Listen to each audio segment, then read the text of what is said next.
We better move on. There's one more club, would you believe? Don Pike, the news tonight out of Collingwood, according to the Herald Sun, has withdrawn from the race. Craig McRae is an unbackable favourite. Alistair Clarkson still not totally out of the picture, as hard as it is to believe. But Ross Lyon is, and he made that clear last week. Where do you think it'll land? If he was ever a candidate. Oh, look, Craig McRae's obviously right up there. I'm not writing off Alistair Clarkson, nor am I writing off Brad Scott, even though people keep saying he's going to get the AFL footy job. I think Brad Scott is in there as well. We heard Eddie about 4 weeks ago say that they expect by the end of the season to have a coach, or that was his view. But it's amazing that still, again, maybe the spectre of Alistair Clarkson is making Kano decisions being held off. Otherwise, you think if Clarkson is out, you'd think Collingwood would name a coach the next week or so. The scenario around the captain's really interesting as well. He's hardly put a foot wrong for about 17 years, Scott Pendlebury, but he did this week. If I sign with Collingwood, it's at this stage it's a 1-year deal. I do have ambitions to coach. I've said that. I'd like to step away from our football club though and just get some experience elsewhere, I think. Because all I've known since I've been 17 is this football club. And I'm on record as saying I really do want to be a one-club player. So, hopefully we nut something out soon. And I think it was even you, Jay, that said it. That club should be trying to put packages together for me. So they want to offer me future coaching gigs for a couple of years' time. I'll have a look at it.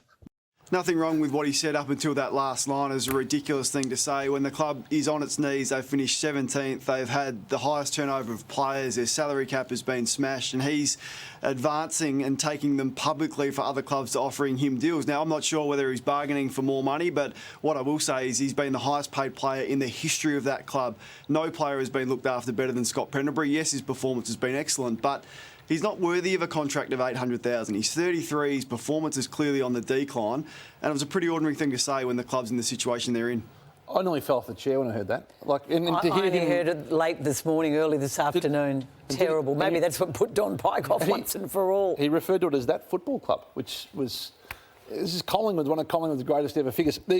And what he has inadvertently done there, it probably won't come to this, is invited a Sam Mitchell-style scenario from Collingwood. Collingwood would be within their bounds now to say, we were going to pay you $700,000 or $800,000 of money. That was probably a little generous, but since you put it on the table, why don't we actively go and seek to try and find you that 1-year player and 2-year coach? What a terrible thought. 7 or 800 was no, they shouldn't be paying him that.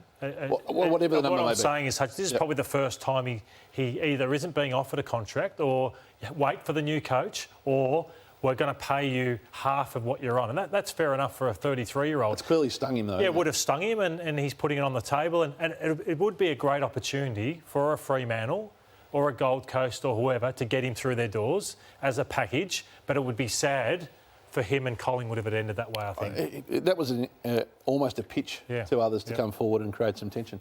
Very unusual, Caro. I know that you love the romance of the game, but you don't often hear that from a club captain.